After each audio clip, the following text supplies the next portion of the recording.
Hello guys, how you doing? And welcome back to Blu-Roy Movies. Well, the nights are drawing in. We've only got a few days left and we're into October. People will be getting the pumpkins in. It's getting cold, it's getting dark, it's getting to the spooky season. So I thought I'd share with you guys my top 10 horror films. Now, I'm not the biggest horror fan. I don't mind them, don't get me wrong, but it's not a genre that I'd go to straight off. In fact, Mrs. Blu-Roy is more the horror fan than me, and whenever I say to her she watch a movie, sort of 99 times out of 100, she's going to pick a horror film, which I don't mind. It makes me watch something I maybe haven't seen before. So, yeah, like I said, I just thought I'd share with you my top 10 horrors. Um, some of you guys might think it's a bit generic, but there you go. You guys are more into them than me, likes of Ash and Marcus. Them two guys deep dive their horrors. They're into some weird shit. I think both them guys sleep in coffins at night and don't have any garlic in their house. But there you go. This is my list. It's not your list. It's going to be different from your list. So there's no need for complaints or anything like that. Your list will be different, and so it should be. So let's kick off. And at number 10, I'm going to go for out the Conjuring set. Not the first one, but I'm going to go for Conjuring 2. Now, there might be a bit of a recency bias in this because I only rewatched it again a couple of weeks ago and I really dug it. I really dug it. I really digged it. I dug it, in fact. The fact that it's set in London in the UK in the 70s and the kids were about the same age as I was in the 70s, it really hits with me. It's spooky, it's fantastic, and it's the kind of thing I can imagine being true. In fact, it is supposedly based on a true story. The two Warrens that investigate it, there's a lot out there that you can read about them, and it puts together a convincing case that there's actually something to it. Like, a lot of horror films, I can just dismiss it as that's never going to happen, but stuff like this, that's why I like it, because you never know. They really put the chills through me, these ones. Yeah, that's the Conjuring 2, one that I really like, and that's number 10. At number 9, from 1922, F.W. Murnau's Nosferatu. I like me silent cinema, and this is just iconic. I can't imagine what audiences at the time must have made of Max Schrecker's Nosferatu, because he is absolutely creepy, and the images are still iconic from to this day forward. The scene of him getting out of his coffin, the shadow of him going up the stairs with the long fingernails, just creepy as hell. And like I say, Shrek just did a brilliant job. I also quite like the 70s version with Klaus Kinski, and I'm really looking forward to the new Robert Eggers film. That's probably my highlight of the year. There you go. I'm saying not really that big into horror, but the one I'm looking forward to most is a horror film. And if you don't like silent films and you haven't checked this out, it's free on YouTube. Just give it a look. You might be surprised, because it's, to this day, it's creepy, and to this day it's an awesome film from F.W. Murnau, an awesome director. Number 8 on the list, and we're delving into the Universal Monsters set for the 1931 version of Dracula.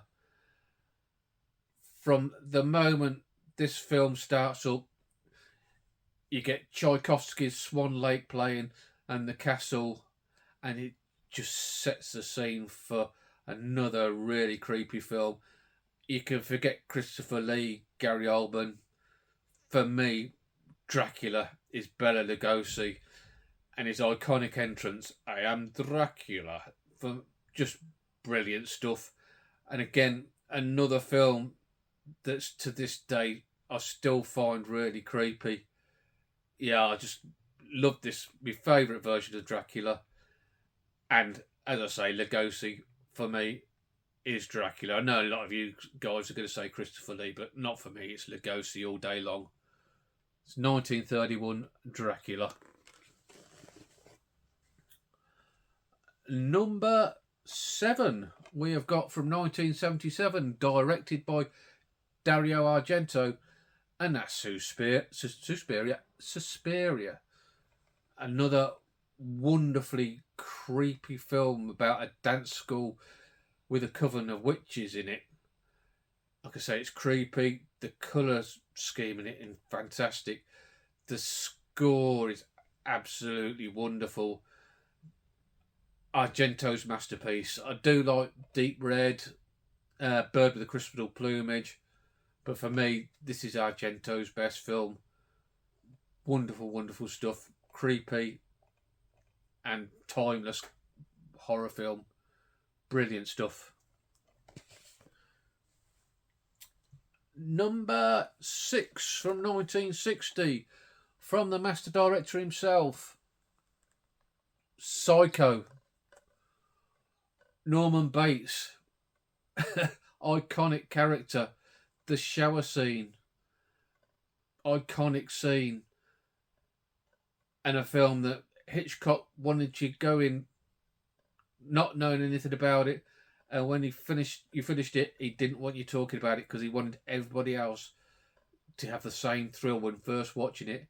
And time machine, go back to 1960 and watching this in the theatres must have been an absolutely wonderful experience. Hitchcock, again, master director, the master of suspense, and Psycho is my number 6.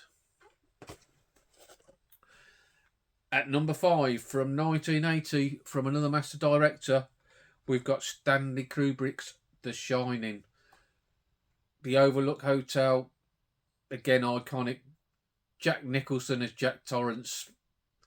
Here's Johnny. Just awesome stuff. The 2 little girls, they still creep me out every time I watch it. The boy going along on his trike. The blood coming out the lift. The creepy barman. The woman that turns into an old woman. Just wonderful stuff. Now, I think this might be even higher on my list, and I feel bad saying it because she's recently passed away, but Shelley Duvall, I don't really like her character in this.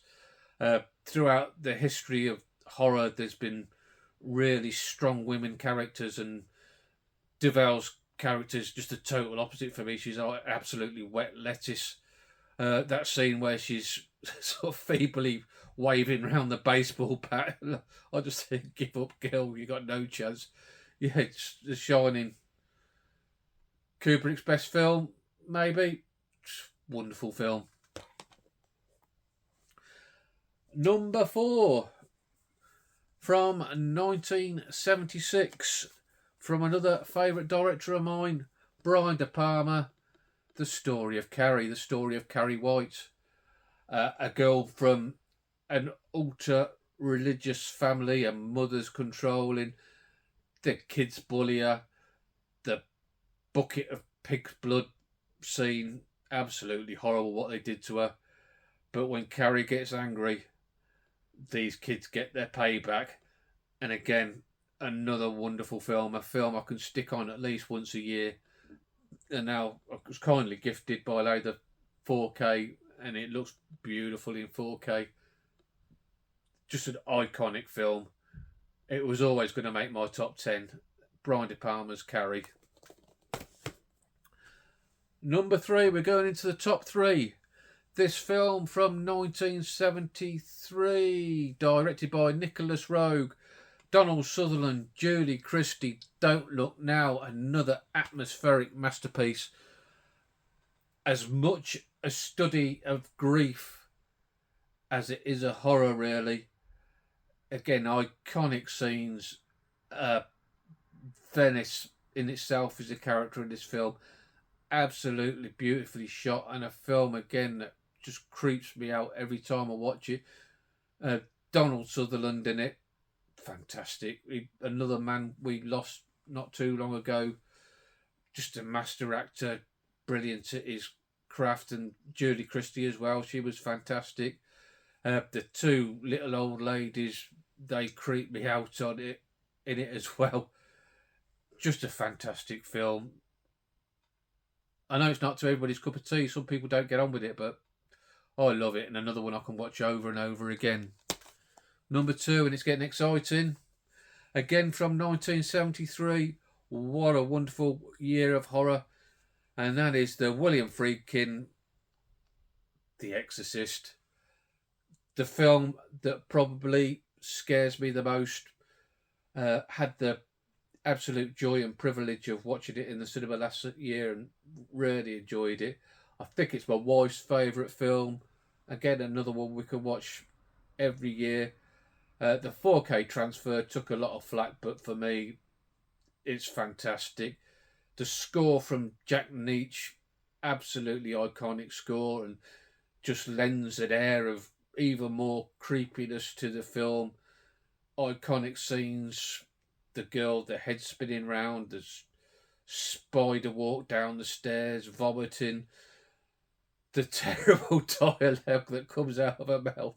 I'm not going to repeat it because I don't want to get struck off by YouTube. you all know it. Again, an absolutely wonderful film. And my number 1, the top of the tree, number 1, King of the Hill, those vagabond shoes and all that. And a film, you might not say it's horror, you might say it's science fiction, but this is my list, and for my list, I'm saying it's horror. 1979, Ridley Scott, Alien. Now, I talk about strong women as characters in horror films. Sigourney Weaver and Ripley, is there anyone stronger than her? Just a brilliant character that she went and took on through the series. It's, for me, it's essentially a haunted house film in space, and it's tension building, and it ramps up and ramps up the further and further the film goes on. Again, iconic scenes. The chest burster scene is one of the most iconic in film history. And another film I could watch over and over, and it's probably about a year since I watched it last, and just thinking about it and talking about it now, I want to get it in the player, so I might do that over the next couple of days. Yes, that's my top 10 horrors.